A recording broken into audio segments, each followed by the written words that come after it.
అమరావతి నిర్మాణంలో కీలక పరిణామం చోటు చేసుకుంది. రాజధానిలో నిర్మిస్తున్న ఎమ్మెల్యేలు, ఎమ్మెల్సీల టవర్స్కు వసతుల కల్పనకు రాష్ట్ర ప్రభుత్వం నిధులు విడుదల చేసింది. వసతుల కోసం 525 కోట్లు విడుదల చేస్తూ పరిపాలనా అనుమతులు మంజూరు చేసింది. ఈ నేపథ్యంలో త్వరలో ఎమ్మెల్యేలు, ఎమ్మెల్సీల టవర్స్ అందుబాటులోకి వస్తాయని అధికార వర్గాలు అంటున్నాయి.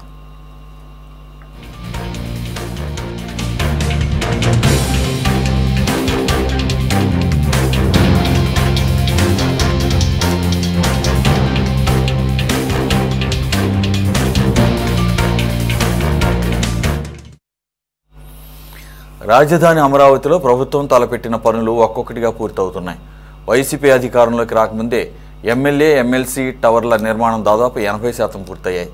మిగతా పనులు కూటమి అధికారంలోకి రాగానే శరవేగంగా జరుగుతున్నాయి. ప్రస్తుతం టవర్లలో డెకరేషన్ పనులు జరుగుతున్నాయి. విశాలమైన గదులు, మోడర్న్ టెక్నాలజీతో ఎమ్మెల్యేలు, ఎమ్మెల్సీల టవర్స్ నిర్మిస్తున్నారు. మరో 2-3 నెలల్లో ఆయా పనులు పూర్తి కావచ్చని సంబంధిత కాంట్రాక్టర్ చెబుతున్నారు.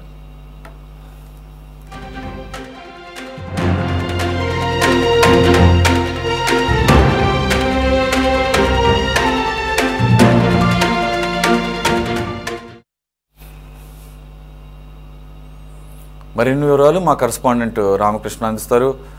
రామకృష్ణ, ఇప్పుడు ఇవి టవర్స్కి కాకుండా కంప్లీట్ అయిన టవర్స్లో జస్ట్ వసతుల కల్పనకి 525 కోట్లు విడుదల చేస్తున్నారన్నట్టుగా ఇప్పుడు మనకు ఉన్న సమాచారం ప్రకారం అర్థమవుతుంది.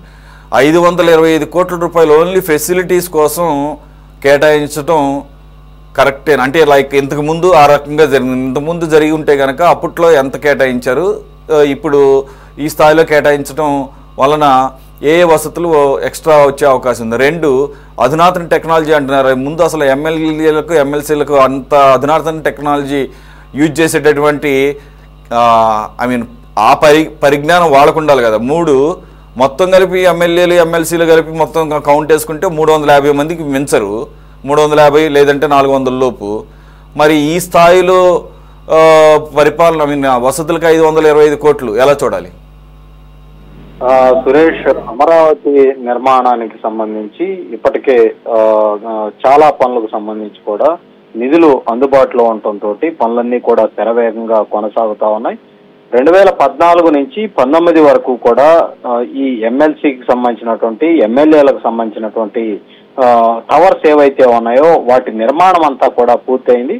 దాదాపుగా లోపల ఉన్నటువంటి మినిమం నీడ్స్ ఏవైతే ఉన్నాయో, వాటర్ ట్యాప్స్ కావచ్చు, ఇతరత్ర సీలింగ్ కావచ్చు, లోపల ఉన్నటువంటి ఇంటీరియర్ కావచ్చు, ఇలాంటి వసతులకు సంబంధించి ఇంకా పెండింగ్ లో ఉండటంతో గత జగన్మోహన్ రెడ్డి ప్రభుత్వం పూర్తిగా వీటన్నిటినీ కూడా, నిర్మాణాలన్నింటినీ కూడా పక్కన పడేయటంతో గత 5 ఏళ్ల కాలంగా అవన్నీ కూడా ఒక రకంగా పాడుపెట్టి ఉన్నటువంటి పరిస్థితి అయితే ఉంది. ప్రస్తుతం కూటమి ప్రభుత్వం అధికారంలోకి వచ్చిన తర్వాత వాటన్నిటినీ కూడా తిరిగి త్వరితగతిన అందుబాటులోకి తీసుకురావాలన్నటువంటి ఉద్దేశంతో ఇప్పటికే కొన్ని కంపెనీలకు ఆ టెండర్ బాధ్యతలను అప్పగించడం జరిగింది. ఆ టెండర్ దక్కించుకున్నటువంటి కంపెనీలకు ఇప్పటికే అవి రంగంలోకి దిగి ఆ ఎమ్మెల్సీ, ఎమ్మెల్యే క్వార్టర్లకు సంబంధించినటువంటి మిగిలి ఉన్నటువంటి పనులు ఏవైతే ఉన్నాయో వాటన్నిటినీ కూడా త్వరితగతిన పూర్తి చేసేందుకు అవన్నీ కూడా పనులన్నీ కూడా కొనసాగిస్తా ఉన్నాయి. అయితే దానికి సంబంధించి ఆ వసతులు ఏవైతే కల్పన కోసం అక్కడ ఉన్నటువంటి డ్రింకింగ్ వాటర్ కావచ్చు, ఇతరత్ర అండర్ గ్రౌండ్ పైప్ లైన్ కావచ్చు, ఇవన్నీ కూడా ఈ వసతి సౌకర్యాల భాగంలోకి వస్తాయి. వాటికి గాను సుమారుగా 525 కోట్ల రూపాయలను విడుదల చేస్తూ పరిపాలనాపరమైనటువంటి అనుమతులు జారీ చేయటం జరిగింది. ఇప్పటికే ప్రభుత్వం ఒక టార్గెట్ ను కూడా పెట్టుకుంది. బహుశా ఈ 6 నెలల కాలం, రేపు సంక్రాంతి నాటికి ఈ మిగిలి ఉన్నటువంటి ఇప్పటికే 80% పనులన్నీ కూడా ఈ ఎమ్మెల్యే, ఎమ్మెల్సీ క్వార్టర్లకు సంబంధించి పనులన్నీ కూడా పూర్తి అయిపోయినాయి. ఇక మిగిలి ఉన్నటువంటి ఈ 20% పనులు, సౌకర్యాల కల్పనకు సంబంధించినటువంటి పనులన్నింటినీ కూడా ఈ 4-5 నెలల్లో మొత్తం కూడా పూర్తి చేయాలన్నటువంటి లక్ష్యంతో రాష్ట్ర ప్రభుత్వం ఉంది.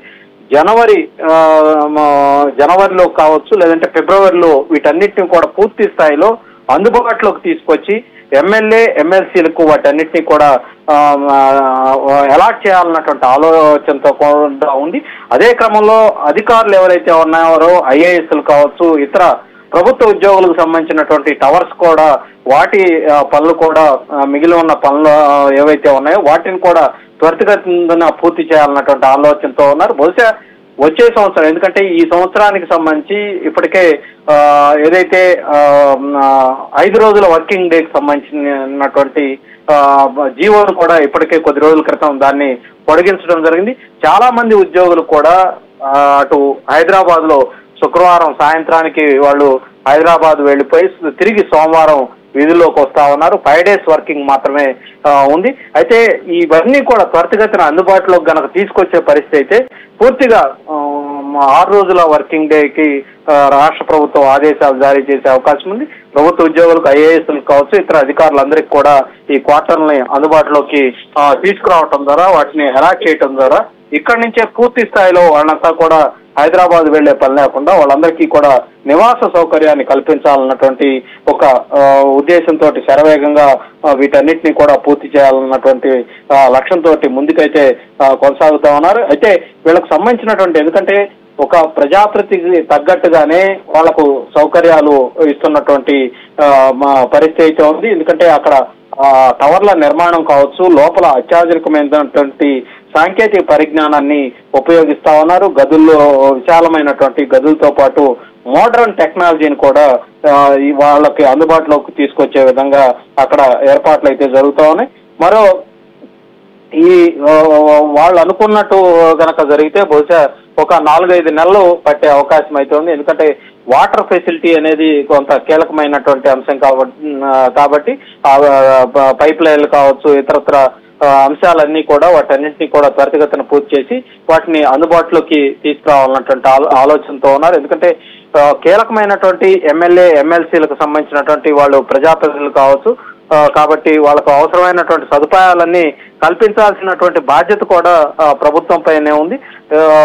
అత్యాధునికమైనటువంటి రాజధాని నిర్మాణ శైలి, దాంతో పాటు టెక్నాలజీ వినియోగంలో ముఖ్యమంత్రి చంద్రబాబు ఎక్కడా కూడా రాజీ పడరు. ఆ నేపథ్యంలోనే ఈ 2 క్వార్టర్స్ తో పాటు మిగిలి ఉన్నటువంటి క్వార్టర్స్ అందరికీ కూడా ఒకే రకమైనటువంటి సదుపాయాలు కల్పించే విధంగా ఈ క్వార్టర్స్ నిర్మాణం కూడా కొనసాగుతుంది. ఇక న్యాయ వ్యవస్థకు సంబంధించి జడ్జీల క్వార్టర్ల నిర్మాణం కూడా, వాళ్ళకు కూడా ప్రత్యేకంగా క్వార్టర్ల నిర్మాణం కూడా, ఆ పనులు కూడా శరవేగంగా కొనసాగుతా ఉన్నాయి. Suresh. Okay, right. Thank you Ramakrishna.